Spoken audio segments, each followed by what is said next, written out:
Accounts இது பார்த்தாச்சு அப்படிதானா? சரி, எந்த ஒரு கூட்டாளியும் என்ன செய்யணும்? கால்குலேட் பண்ணி போடணும்.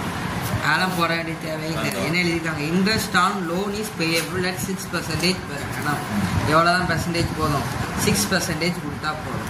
therefore is என்ன செய்ய வேண்டாம், ஆனால் 10,000 6% மட்டும் என்ன செஞ்சால் போதும், அமௌண்ட் இன்ட்ரெஸ்ட் கொடுத்தா போதும். அடுத்து என்ன கொஸ்டின் கேட்டிருக்காங்க? தேர்டு லெசனில் illustration 1.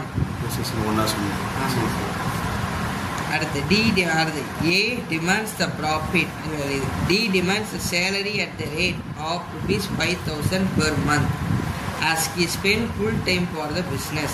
B and C do not agree with it. A என்ன செய்தார், D என்ன செய்தார்னா அவரோட முழு நேரத்தை என்ன செய்கிறாரு, கம்பெனியில் செலவழிக்கிறார். ஸோ அதனால் அவர் ஊதியம் கேட்குறார். அதனால் கூட்டாண்மை விதிப்படி என்ன செய்ய வேண்டாம், ஊதியங்கள் கொடுக்கக்கூடாது. ஸோ அப்போ நோ ரெனுமரேஷன் இஸ் பேயபிள், யாருக்கும் சம்பளம் கொடுக்க வேண்டாம். ஸோ அதனால் டி வந்து என்ன செய்யலை, சம்பளம் பெறதுக்கு தகுதி உடையவர் கிடையாது. சரியா? அடுத்து என்ன கொடுத்துருக்காங்க? A demands the profit to be share in the capital ratio. என்ன சொல்கிறாரு, profit share be capital ratio. அவங்க எவ்வளோ முதல் போட்டாங்களோ அந்த எனக்கு ரேஷியோவில் நீங்கள் கேபிட்டல் முதல்ல கொடுக்கணும் அப்படின்னு கொடுத்துருவாங்க. ஆனால் பட் பிசிடி, ஆனால் அவங்க 3 பேரும் என்ன செய்யலை, அக்செப்ட் பண்ணலை. அதான் கொடுத்துருக்காங்க. Profit should be distributed equally. இவ்வளோதான். இது எழுதுனீங்கன்னா 5 மார்க் சம்லாம் கட்டாயம் கேட்பாங்க. இதை பார்த்துக்கணும். இந்த ரூல்ஸ் மட்டும் தெரிஞ்சப்பதான். அப்புறம் இந்தியன் பார்ட்னர்ஷிப் ஆக்ட் 1932ஓட பார்ட்னர்ஷிப் டீடு மட்டும் தெரிஞ்சால். இது மேட்ச்சில் கூட கேட்கலாம். ரெனிமினேஷன் டு பார்ட்னர் செக்ஷன் 13 இந்த கவர்மெண்ட் படிச்சுக்கணும். செஞ்சிடலாமா? இவ்வளோதான் இந்த தேர்ட் லெசன். புரிஞ்சுதா? புக்கும் தெரியல, ஒன்றும் தெரியல. Illustration 5, 4th lesson, 5th sum. Example 5th sum. The following particulars are available in respect of a business carried on a by partnership bill. Profits earn 2016 330,000 இதெல்லாம் கொடுத்துருக்காங்க.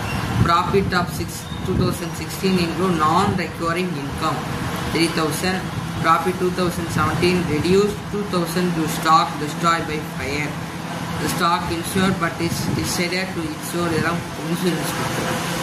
You are required to calculate the value of goodwill on the basis of 2 years of purchase of average profit. என்ன method? average profit method. all goodwill calculation நம்ம topic போறோம் தானா? So அப்போ goodwill calculation போட்டுட்டு என்ன method, இந்த method எழுத போகிறோம். ஆவரேஜ் ப்ராஃபிட்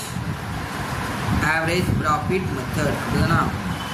ஸோ இப்போ ஆவரேஜ் ப்ராஃபிட் மெத்தடில் குட்வில் கண்டுபிடிக்க என்ன formula? Goodwill equal to average profit into number of years of purchase. சரி, இப்போ இதில் ஆவரேஜ் ப்ராஃபிட் சம்பளம் கொடுத்துருக்காங்களா? அப்போ அதோட ஃபார்முலாவும் எழுத போகிறோம். ஸோ அப்போ average profit equal to total profit by number of years. ஓகேயா? சரி, இது போன சம்பளம் பொறுத்த வரைக்கும் நமக்கு குறிப்பிட்ட ப்ராஃபிட் மட்டும்தான் கொடுத்துருக்காங்க. ஆனால் இங்கே நிறைய பர்டிகுலர்ஸ் அவங்க கொடுத்துருக்காங்க. இது எப்படி செய்யணும்னா, பர்டிகுலர் அட்ஜஸ்டட் ப்ராஃபிட்னு ஹெட்டிங் போடுங்க. அட்ஜஸ்டட் ப்ராஃபிட் போட்டு பர்டிகுலர்ஸ் 2016 2017 2018 3 வருஷம் தானே? ஸோ 3 வருஷத்துக்குள்ள எழுதியிருக்கேன். சரியா? அடுத்து 3 வருஷத்துக்கு ஃபஸ்ட்டு என்ன கொடுத்துறாங்க? ப்ராஃபிட்ஸ் தானே? ஸோ இப்போ ப்ராஃபிட்ஸ் ஃபஸ்ட்டு ப்ராஃபிட்ஸ் எவ்வளோ கொடுத்துருக்காங்க? 30,000. 16ல் 30,000 ஓடுதா? உங்க கை நேராக தெரியும். கை தெரியுது, அந்த கை மட்டும் தெரியும், நோட்லாம் தெரியும். அடுப்பு சார் 30,000. சரியா?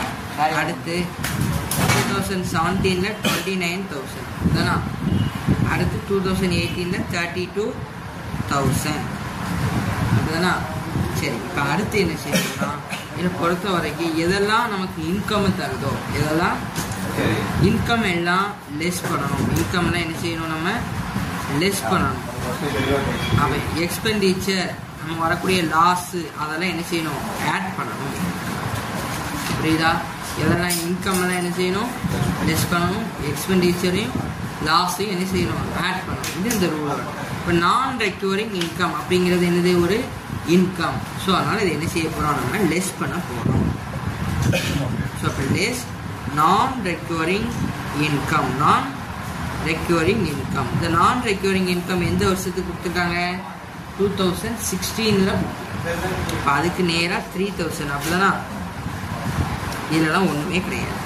ஸோ அப்போ இதை மட்டும் நம்ம லெஸ் பண்ண போகிறோம். ஸோ அப்போ லெஸ் பண்ண எவ்வளவு, 27,000. இதெல்லாம் 29,000 அப்படியே இருக்கும் அப்படிதானா. ஸோ அப்போ இதில் எவ்வளோ அடுத்த லெசன். இப்போ அடுத்து 32.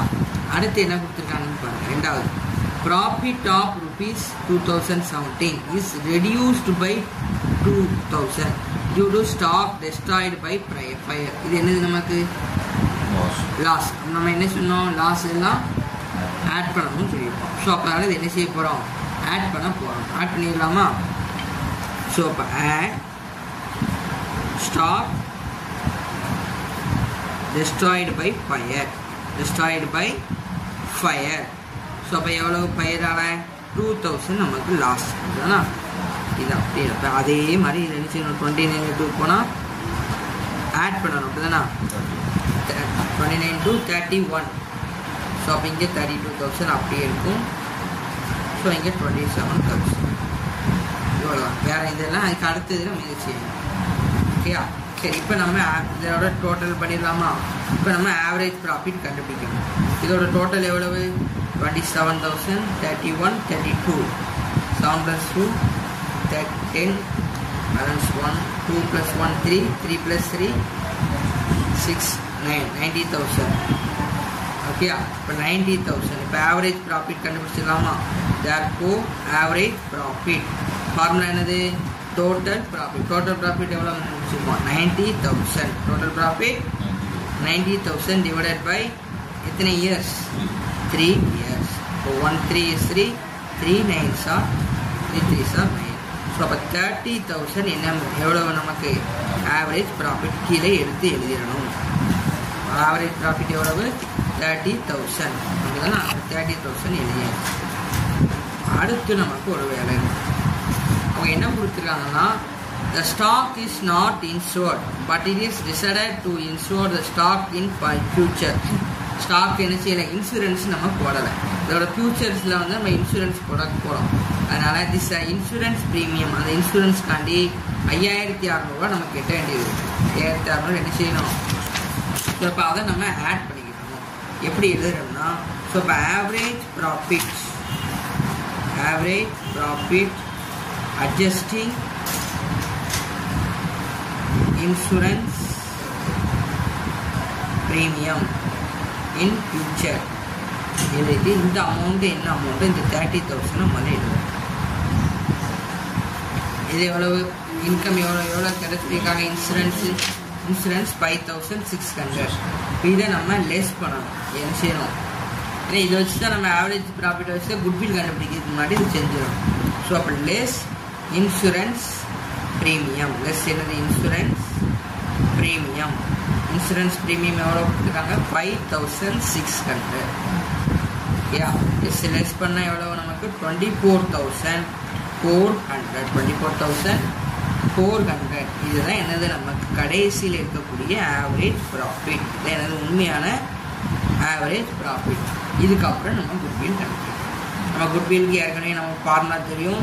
ஸோ அப்போ goodwill therefore goodwill is equal to average profit 24,400 into total number of purchase எவ்வளவு, டோட்டல் நம்பர் ஆஃப் பர்ச்சேஸ் எவ்வளோ கொடுத்துருக்காங்க, 2 years. ஸோ அப்போ 2ஆல் மல்டிப்ளை பண்ணிக்கணும். 2ஆல் மல்டிப்ளை பண்ணால் நமக்கு எவ்வளோ கிடச்சிருக்கு, ₹48,800.